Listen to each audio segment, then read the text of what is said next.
அந்த கண்மலையாக இயேசு கிறிஸ்து கடந்த நாளிலே நாம் பாதுகாக்கிற கண்மலையாக இருந்தார். இந்த குடும்பத்தை அவர் ஆசீர்வதித்தார். கர்த்தர் நாம் அவரை நோக்கி கூப்பிடும் போதெல்லாம் நம்ம செவி கொடுத்து நம்ம ஜெபத்தை அவர் கேட்டார். அல்லேலூயா.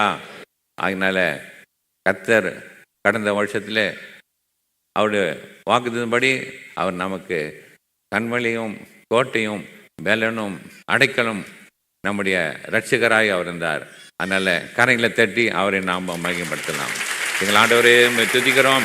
ஆண்டவரே எங்களை கண்மலையாக இருந்து எங்களை ரட்சித்து எங்களை பாதுகாத்து பராமரித்து எங்களை போஷித்து ஆண்டவரே எங்களை ஆசீர்வதித்து வழிநடத்த வந்த கிருபைக்காக உமக்கு சோத்திரம் சோத்திரம் சோத்திரம். ஆண்டவரே உம்மை சோத்திரம்.